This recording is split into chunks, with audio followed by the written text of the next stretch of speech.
좋은 하루 되세요, 신사숙녀 여러분. 중국 최대 통신 장비업체인 화웨이에 대한 미국의 집중 제재로 중국의 실리콘밸리로도 불리는 광둥성 선전시의 경제는 물론 중국 경제 전체가 영향을 받을 것이라는 전망이 나왔다. 이와 관련해 홍콩 사우스 차이나 모닝 포스트는 31일 중국의 전문가들을 인용, 미국의 화웨이에 대한 제재는 화웨이 본사가 있는 선전시뿐만 아니라 중국 전체 경제에 영향을 미칠 것이라고 전했다. 지난 26일로 경제특구 지정 40주년을 맞은 선전시는 중국의 개혁, 개방 1번지이자 첨단 기술의 허브다. 화웨이와 중국 최대 IT 기업인 텐센트를 비롯해 대형 통신 장비업체인 ZT, 세계 최대 드론 제조업체인 DJI, 전기차 업체 BYD 등이 선전에 본사를 두고 있다.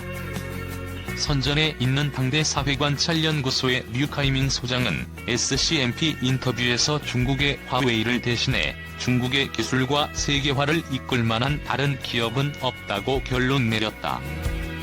화웨이가 미국의 제재를 견딜 수 없다면 다른 중국 기업들은 말할 것도 없다는 이야기다.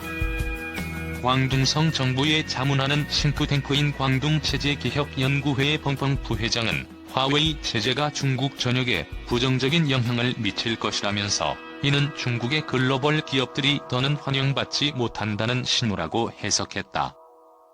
개혁, 개방 이전까지만 해도 작은 어촌에 불과했던 선전시는 특구 지정 이후 중국의 개혁, 개방을 이끌면서 인구 1,300여만 명의 첨단기술 허브로 도약했다. 선전시의 경제 규모는 광둥성 성도인 광저우는 물론 홍콩보다 크다. 작년 말 기준 선전시의 국내 총생산은 3,900억 달러로 광저우와 주하이의 GDP를 합친 것과 비슷하다. 선전시 통계국의 자료에 따르면 화웨이는 2016년 기준 선전시 GDP의 7%를 차지했다. 그런데도 화웨이가 선전시 경제에서 차지하는 비중은 절대적이다. 화웨이의 협력 업체와 식당, 레저, 보건 등 화웨이와 관련이 있는 서비스 부문까지 포함하면 화웨이가 선전시의 경제에 미치는 영향을 더욱 커진다. 화웨이는 칭화대, 베이징대, 저장대, 부단대 등 중국 명문대 출신을 가장 많이 고용하는 기업이기도 하다. 미국은 중국의 안보 위협을 이유로 지난 9월부터 화웨이와 화웨이 자회사들이 미국산 장비와 소프트웨어를 사용해 만든 반도체 제품을 구매할 수 없도록 규제하는 등 화웨이에 대한 제재 강도를 높이고 있다. 화웨이의 임직원 19만 4천여 명 가운데 절반 이상이 R&D 분야에 종사하고 있다. 중국인민은행 통화정책위원을 지낸 저명한 원로 경제학자 위용딩이 갈수록 강도가 높아지는 미국발 중국 제재에 대해 결제 시스템 단절에서 더 나아가 중국 은행들이 보유한 해외 자산이 압류될 가능성을 염두에 둬야 한다고 경고했다. 10일 홍콩 사우스 차이나 모닝 포스트에 따르면 위용딩 중국 사회과학원 명예교수는 이날 중국 관영 매체 신징바오 주최 토론회에서 미국은 어떤 형태로든 금융 제재를 할 수 있기 때문에 중국 정부는 지금보다 안 좋은 최악의 상황에 대비해야 한다며 미국은 단순히 중국 은행을 제재하는 수준에 그치지 않고 해외 중국 자산까지 압류할 수 있다고 말했다. 그는 2012년 중국 국영 석유회사 중국 석유천연가스그룹의 자회사 굴룬은행이 이란과 거래했다는 이유로 달러 결제 시스템에서 단절돼버린 사례를 먼저 예로 들었다. 당시 미국을 이끌던 버락 오바마 행정부는 굴룬은행이 이란의 테자라트 은행과의 거래로 1억 달러 상당의 이익을 낸 것을 포함해 이란 내 은행 6곳과 거래를 해왔고 이란 이슬람혁명 수비대의 결제를 도와줬다며 굴룬은행을 경제 제재 대상에 포함했다. 위 교수는 이런 방법은 미국이 금융 영역에서 중국에 고통을 줄 수 있는 여러 가지 방법 중 하나일 뿐이라며 갈등이 더 심해지면 미국이 중국 해외 자산을 압류할 수 있다고 설명했다.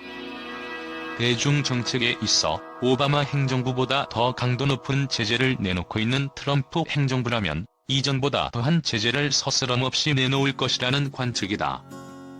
그는 만약 이런 금융 관련 추가 제재가 나온다면 이에 맞설 중국의 선택권은 제한적이라며 최악의 시나리오에 미리 대비해야 한다고 덧붙였다. 최근 마이크로소프트의 틱톡 인수 압박에 대해서도 미국 기업의 틱톡을 팔지 않으면 사용을 금지하겠다고 위협하는 미국 정부 행동은 정말 파렴치한 것이라면서 다음에 어떤 일이 일어날지 예상하기는 정말 어렵다고 평가했다. 위 교수는 영국 옥스퍼드 대학 경제학 박사 출신으로 중국 중앙은행인 인민은행 화폐정책위원회 위원을 지내고 중국 국무원 소속 싱크탱크인 중국사회과학원 세계경제정치연구소장을 지낸 경제 전문가다. 미국 기업들이 틱톡 인수에 나서자 중국이 수출 규제로 해방에 나섰다. 중국, 미국 틱톡 인수에 AI 기술 수출 금지 맞대응. 중국 관영 신화통신에 따르면 중국 상무부와 과학기술부는 당국의 허가 없이 수출할 수 없는 기술의 목록을 지난 29일 개정했다.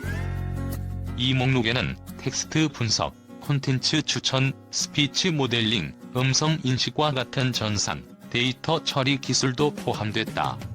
이 인공지능 기술들은 틱톡의 핵심 기술에 해당한다.